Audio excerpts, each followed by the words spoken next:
Hello sir, good morning po. I'm Miss Angel po from Quezon Cooperative Bank. Kayo po si Sir Roberto? Opo. Ay, dito mo ako kayo. Sige po. Ay, bali, ano po ako from Quezon Cooperative Bank nga. Ay, kasi po si Sir Edward po ay anak niyo po ba? Opo. Sir Edward po, sige po, dito po tayo. Si Sir Edward po ay may utang sa bangko namin. Nag-loan po siya ng worth 200,000. Nung una po ay okay po yung transaction namin. Bali, nagbabayad po siya. Kaso po, nito pong isang taon na po siyang due, ay may 100,000 pa po siyang balance. Siya po. Ay ngayon po, ay kailangan po natin magharap sa barangay. Kasi,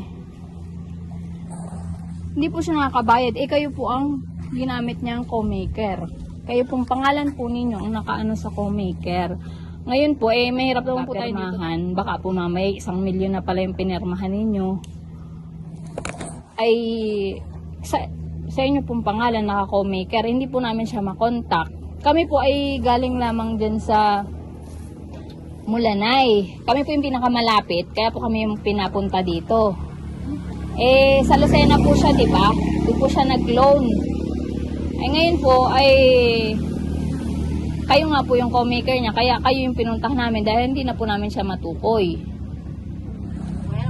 Ngayon po ay kailangan po natin pumunta sa barangay para doon po tayo mag-permahan.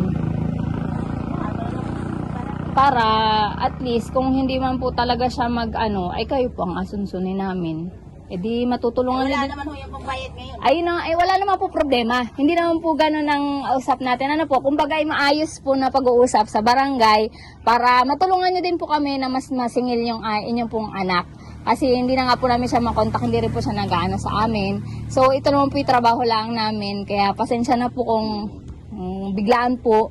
Kung galing pa rin po, trabaho lang din po talaga. So Gas pong pera ang inutang. loan po, no po, cash po, nag-loan po siya. Tapos ay, nung una po, okay po yung pagbabayad, wala pong problema. Hanggang sa, hindi na nga po nagparamdam, 1 taon na. Kaya po kami ay talagang sinabo ng aming boss na pumunta kayo doon sa, di pinagtanong-tanong nga po namin dito, dito naman po kami tinuro at nakisuyo naman po kay Utoy na pagsundo po sa inyo. Ano po, di ngayon po ay tayo po samahan niya kapag punta po. Saan po ba ang papuntang barangay dito?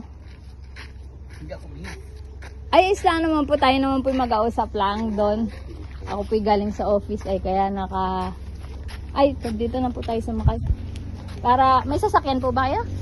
Dito na lang po, sabayin na lang po kayo. Okay na po.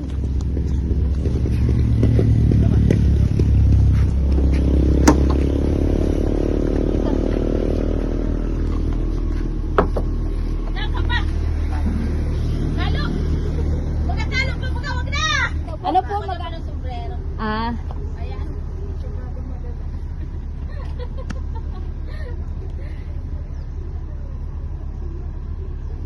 Ano yan, mapagmat sa mga kahit malayo yan. Wala dyan sombrero?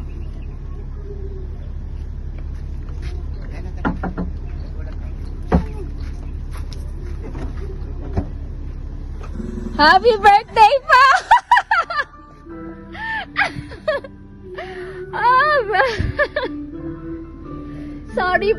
Sorry po, sir. Hindi mo ba ako naalala? Ay, oo nga. Oo Ayan, nga pala. pero medyo nag-ano po ako, sir, nag-effort talaga ako na hindi mo ako makilala. Nagpakulot ako na joke lang. Happy birthday po! Ayan. I'm very, very sorry, sir. Kung kailangan namin pakabahin kayo, ano po. Hindi Ayan. naman po ako natakot.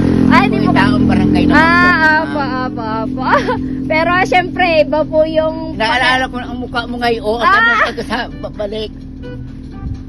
sabi ko, tapos yung kotse, sabi ko, naku, familiar na, alam na nito pag atras, pero parang hindi pa rin Hindi naman. ko po alam, ma'am. Hindi mo talaga, wala po kayong idea. Yung pagbalik ko lang, yung wangkit mo lang, na lamang ko.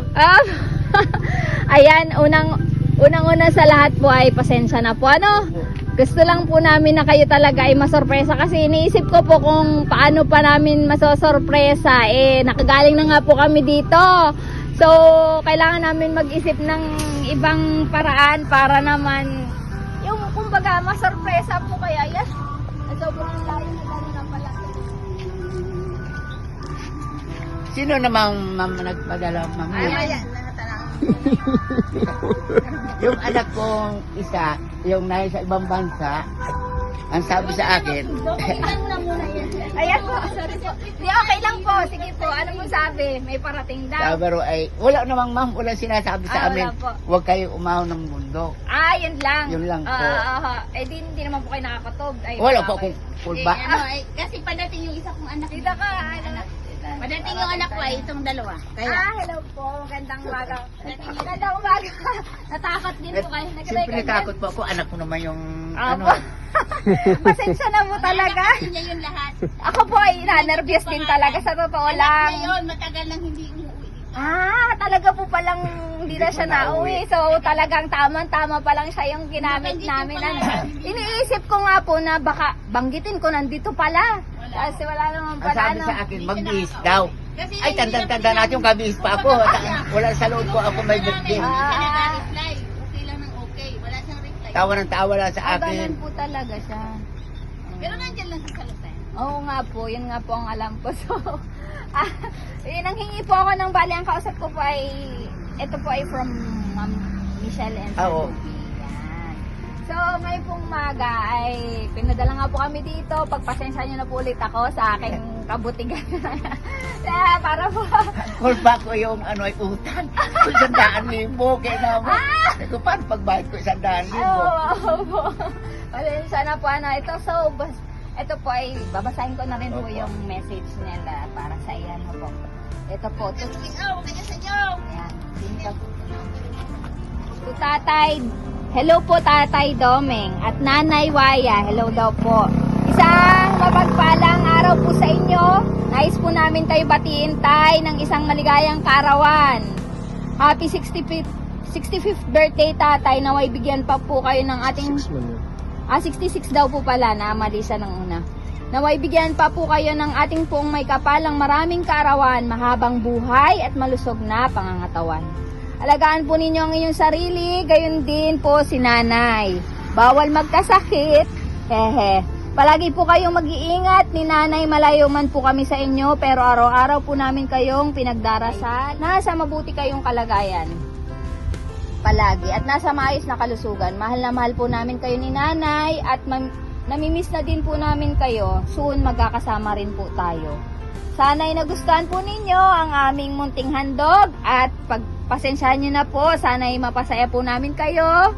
We love you Tatay Domeng and Nanay. Once again, happy birthday po Tatay. Mahal po namin kayo ni Nanay. Ingat po palagi. May God bless us all. Love, Louie and Michelle. Ayan. Hindi na.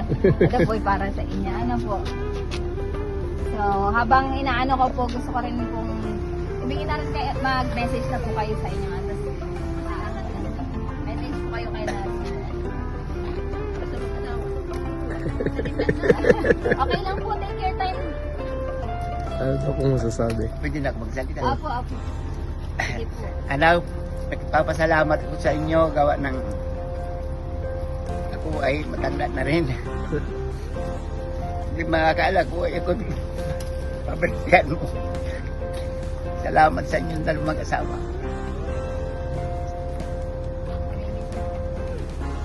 Sabi ko baga kanina, kailan pa kayo mauwi? Nag-chat po kayo ng Oo. Nakausap namin naroon sa bahay. Aalis po kami. Kaalis naroon. Sadya kausap nyo po na. Hindi niya sinasabi. Opo, para ma-surprise kayo eh. Ang sabi magbihis na tatay. Sabi ko tanda kung kabihis pa, na ito naman ako sa bahay. Gawa na.